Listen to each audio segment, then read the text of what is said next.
Hi, everyone. Good morning, and thank you for joining yet another Ironside Take30. Today's session is going to focus on Amazon QuickSight. So we last spoke of Amazon QuickSight, I think it was in May. This session is going to be focused on kind of what's new and also enterprise features, right? Heavy on the enterprise features. In terms of the agenda, we'll do a quick overview of QuickSight, our relationship with AWS.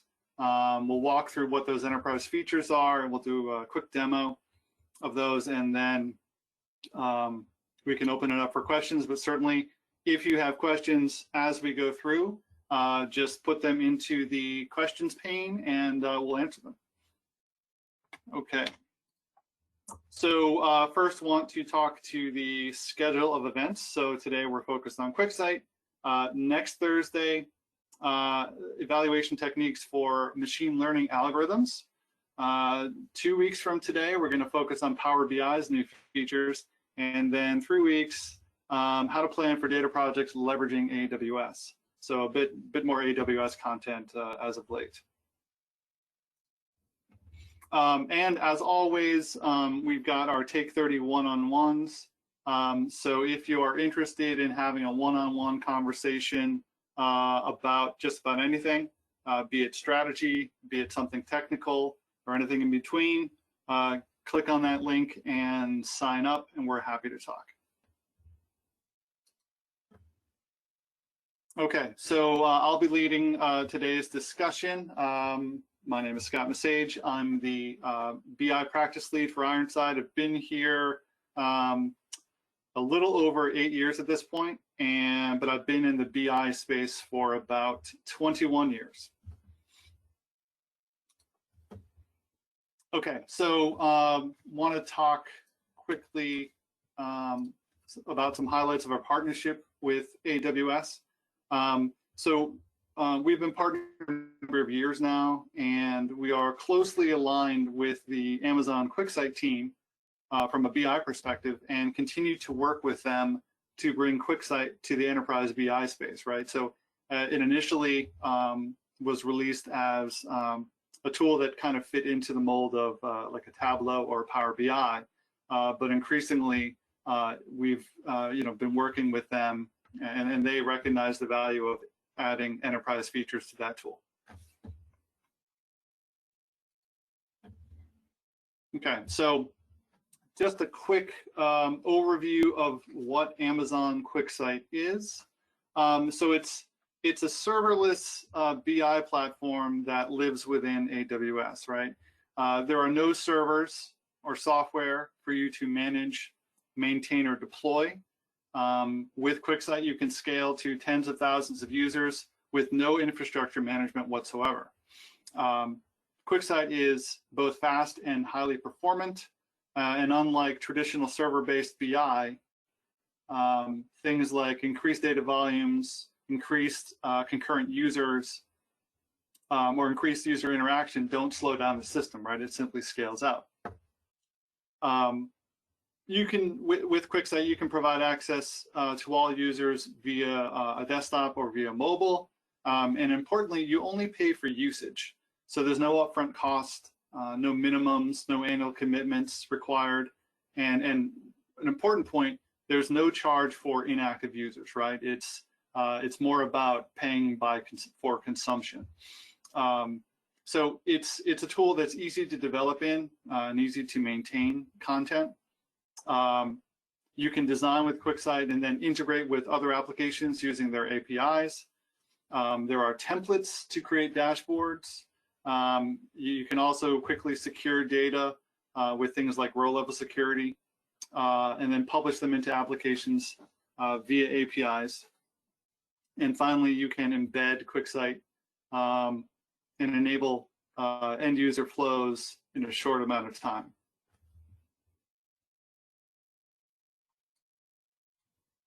Okay, so when we talk about enterprise features, what do we mean, right?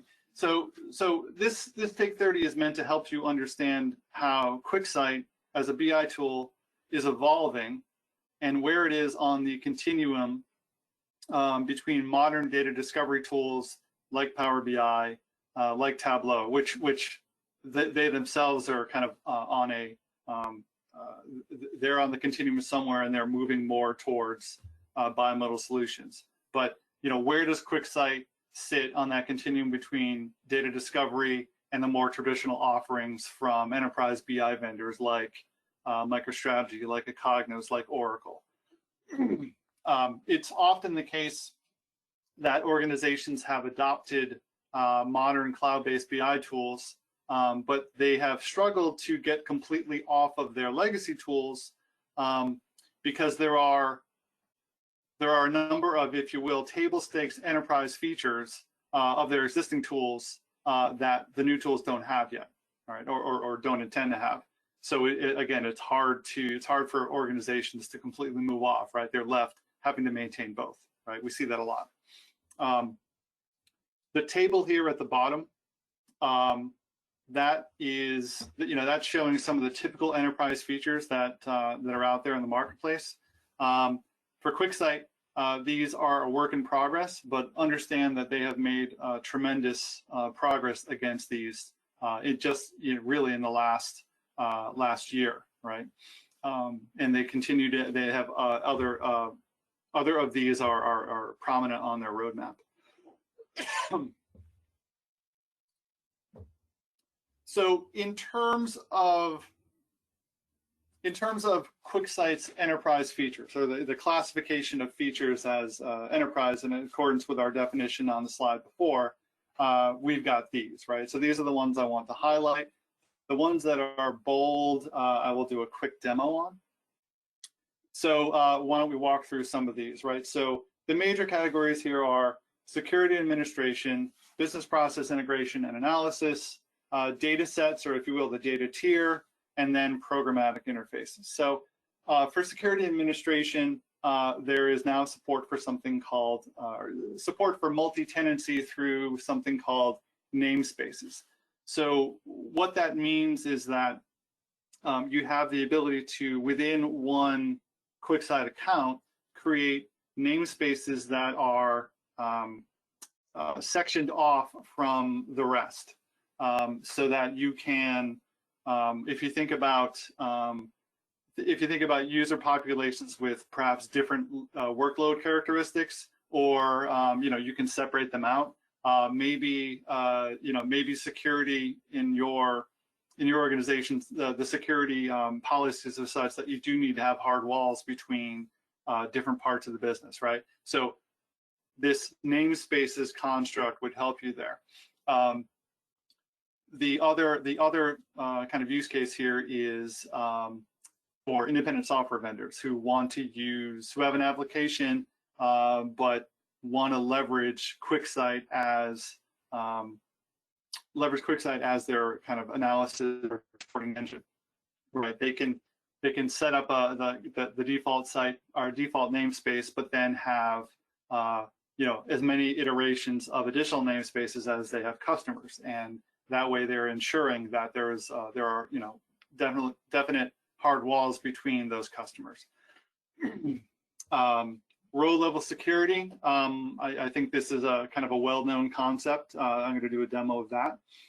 Personal and shared folders are relatively new. So prior to that, all the content was just in the root of the QuickSight portal. Now you have a folder structure, and we'll take a look at that.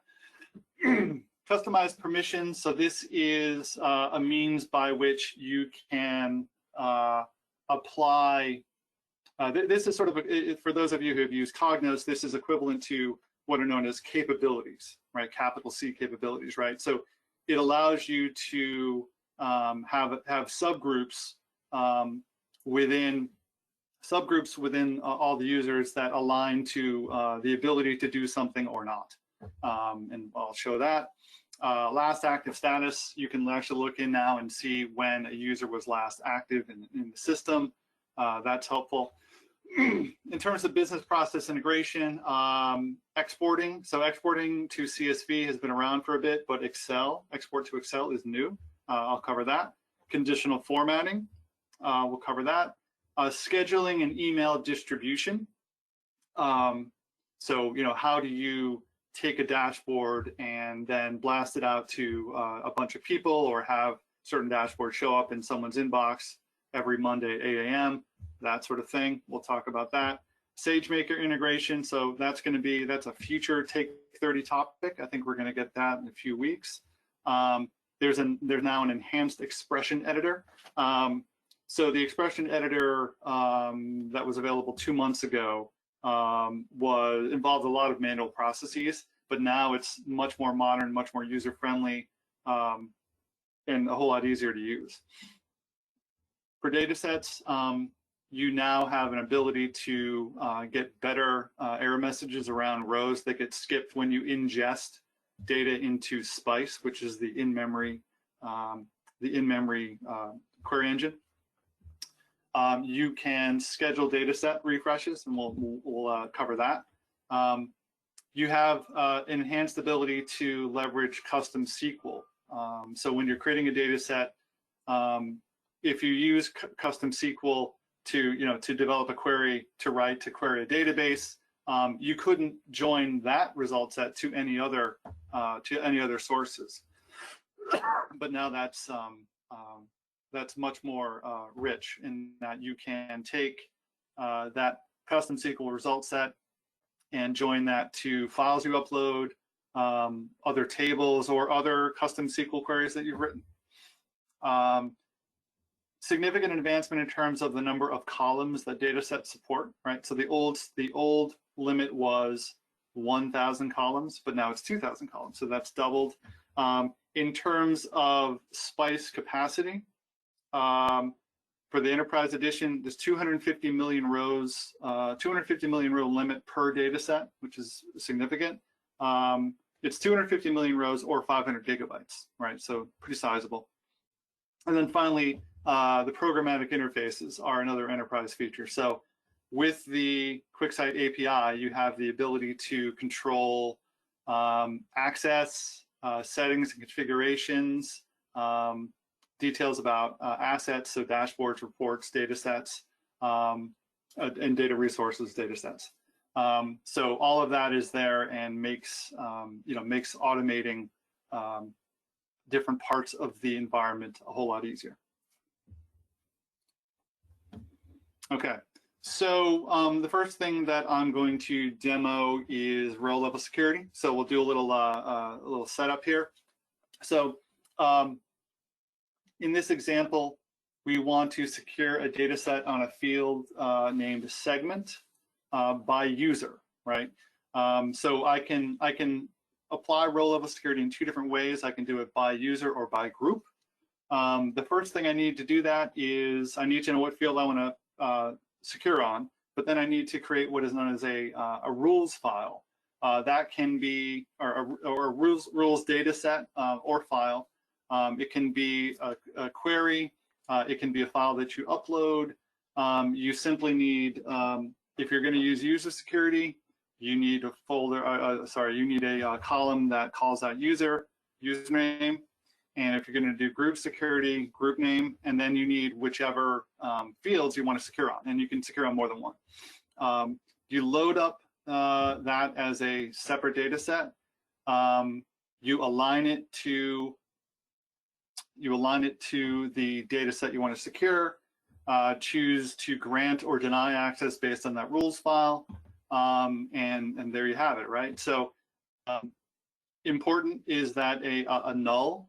So if you have a user and then a null underneath the data field you want to secure on, that's interpreted as grant or deny access to all possible values in the field, right? So if a user or group is not defined inside of that rules file, and someone comes in and they're either that user or a member of that group that isn't defined there, they won't see anything, right? They simply won't. It fails closed, if you will, as opposed to failing open. Best practice here would be to leverage a database table for the rules and update that in accordance with your data refresh cycle and your security policies. All right, so I want to show you what the rules file looks like. So in this case, I just went into Excel and built this. So I grabbed usernames, our AWS usernames that we've got for an internal setup, and then I want to secure on segment, and these are simply comma-separated lists of the values that I want to secure for. So in this case, I think my ID is the third one down. So I want to secure myself.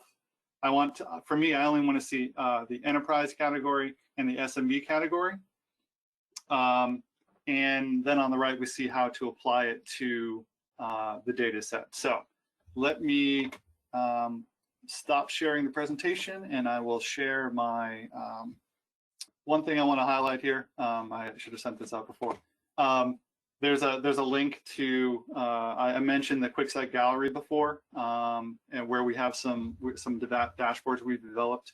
I just threw that in the chat if you want to click on that link. Okay, so first thing I want to do is I want to go to data sets, and you will note that some of these data sets have a little lock next to them. So that means that I've got roll-up security enabled for those. So the data set that I want to secure now is this sales pipeline RLS. So let us quickly take a look first at, so if I look at this dashboard now, I don't have roll-up security turned on. So let me take a look at this dashboard, and you will see that I want to secure myself for enterprise, I think enterprise and SMB, and right now I'm seeing enterprise, startup, and SMB, okay? So I haven't applied roll-up security yet, but I'm about to. So if I go to data sets, I go to the data set that dashboard is written against, and then I go down here to row-level security. Okay, so now what I need to do is pick a data set that has my rules file. And that is in this one. And then down at the bottom here, I have the ability to, again, either grant or deny access to the data set based on the rules file. So in this case, I want to grant. So I say apply data set. And it loads up. Everything is fine. If there were a problem with the rules file, it would tell me right here that there was a problem and indicate to me what it was. So we can get out of there, get out of there. So if I refresh this, you will now see a lock next to sales pipeline RLS. So that is the data set that I just secured. So now if I go to shared folders, go to Take30 demos again, and then run this again, I should only see, yes, enterprise and SMB, right? So that's how row level security works. Okay. All right. So let me show you the personal and shared folders. So these two main folder groups have been created here. They're created automatically. Personal or the My folders are only visible to the user who owns them. They can't be assigned to anyone else. Shared folders can be made, you need to be an admin to kind of declare what the security is for the shared folders, but you can create owners for shared folders as you wish.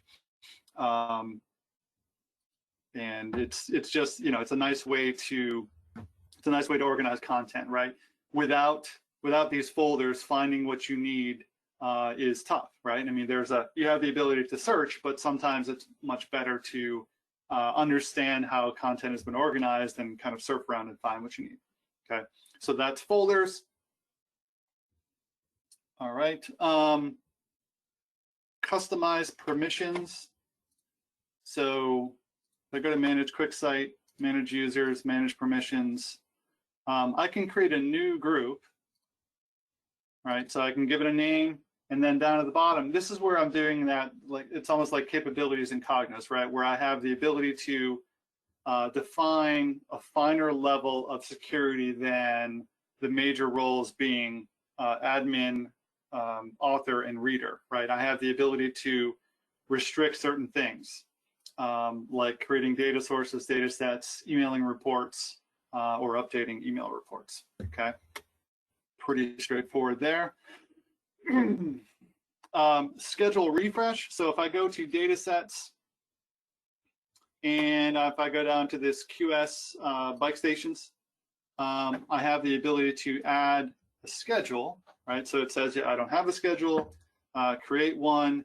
I have the ability to create an hourly one, daily, weekly, monthly. So again, this is how I drive an update of Spice using this scheduling functionality. Something to note here, email owners when a refresh fails, right? So that is that's a nice feature, so you know when a refresh fails.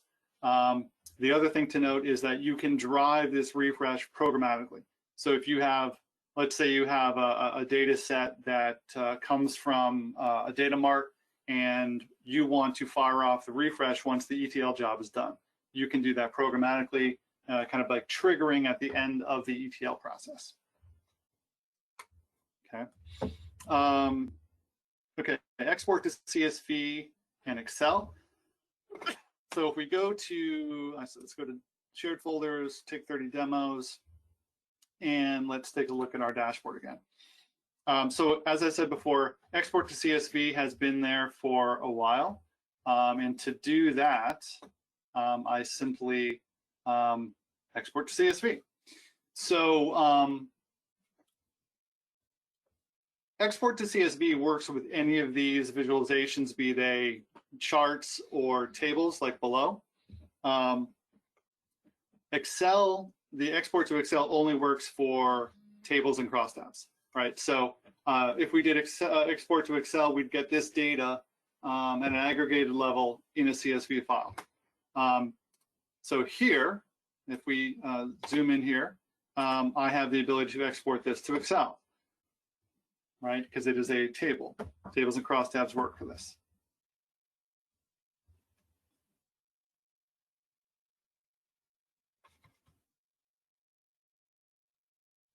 All right, and if I open it up,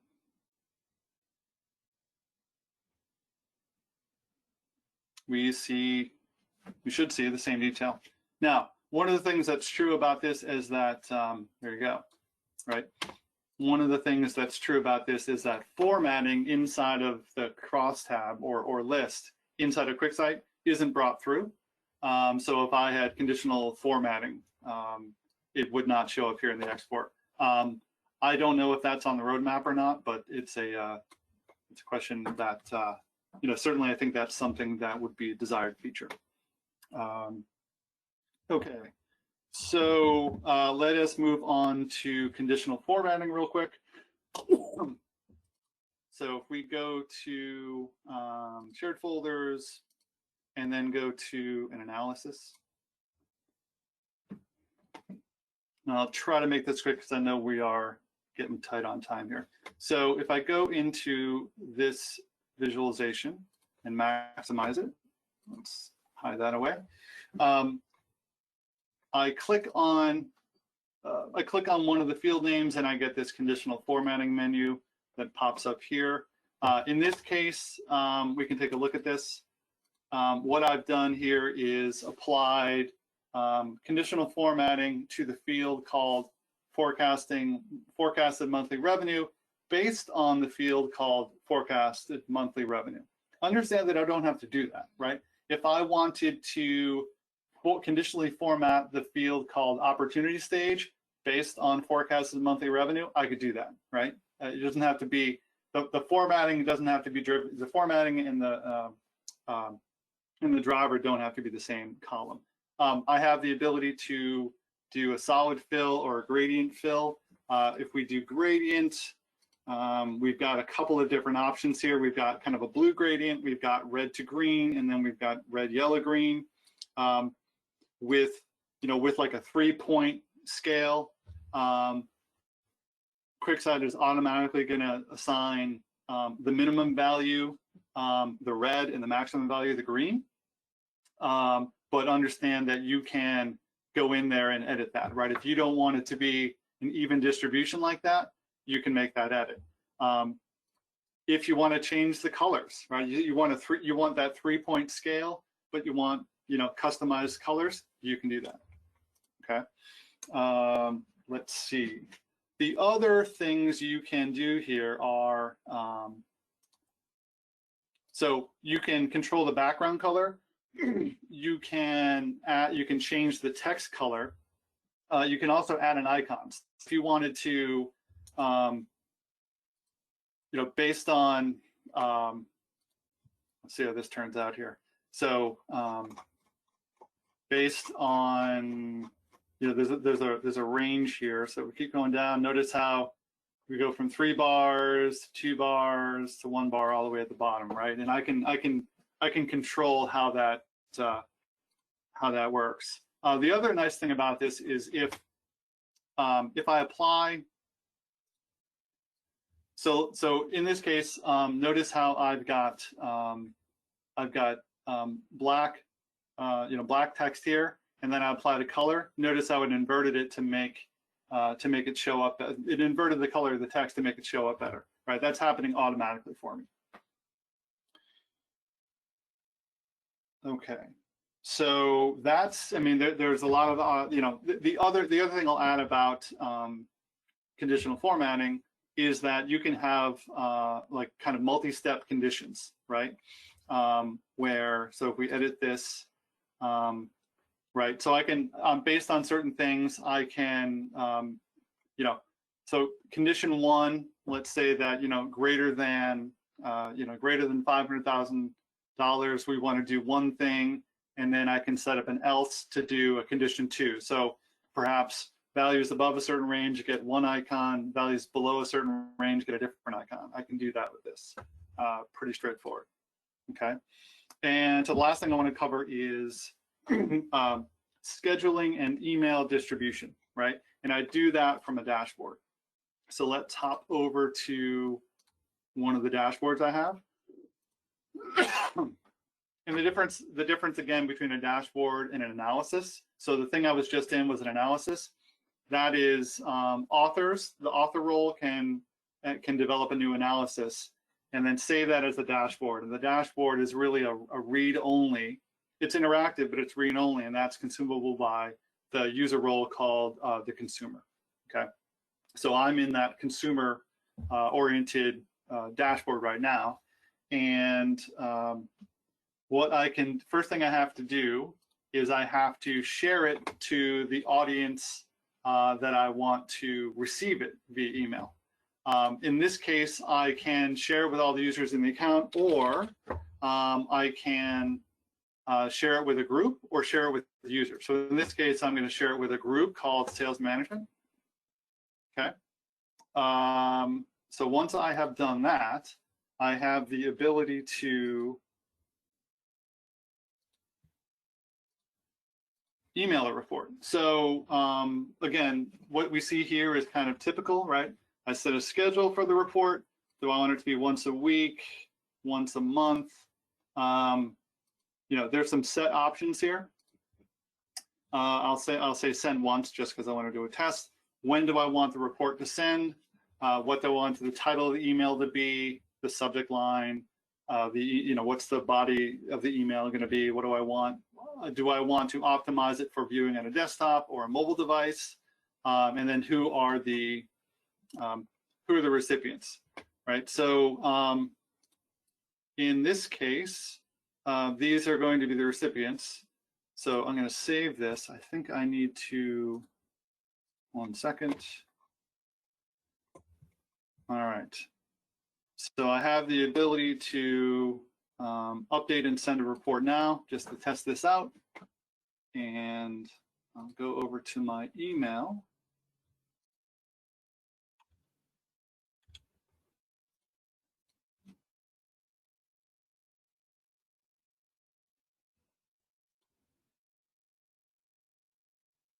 Give this a second. So maybe Debbie, just checking in, any questions so far?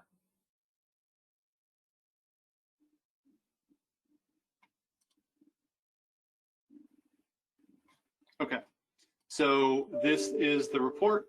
So what you get is you get an image of the report as filtered for you, and you have the ability to click on this link and open it in QuickSight. this is how it appears when it is sent out via schedule.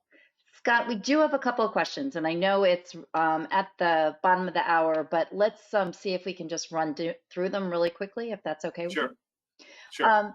So the one is sort of a long sort of sentence, but there's a situation where they want to share a dashboard with a group of users across regions, but do it in such a way that depending on who the user is, they open the dashboard and it's automatically filtered on the region they're aligned to, but they still want to be able to see other things if they choose to. Okay, that's a good question. So so the first case where it's always filtered for what they should see, that's kind of where that's where row level security would play a role. But the second condition where you're saying but have the ability to kind of see something, see what you should see, and then have the ability to choose something else. That is actually a functionality called dynamic default, which is somewhat related. It's related in approach to row level security, but it's called dynamic default, and you can set that.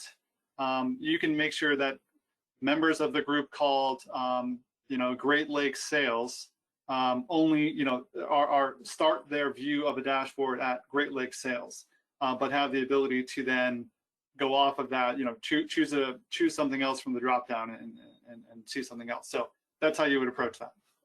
Terrific. And back with the row level security, it seems like you can filter based on user or based on group. Can you do both? And what would be the user's experience? Okay. Yeah, so typically you will do one or the other, but you may have situations where you want to do both. And basically what the user sees is, if you will, the union of their permissions. So for example, if I'm a member of one group and that group allows me to see SMB in this segment example, and I'm a member of another group, and that one is the enterprise group, and that allows me to see enterprise. When I go in, being a member of both those groups, I'm going to see both SMB and enterprise. So like that's the user experience. Thank you. And a quick one, is bursting supported?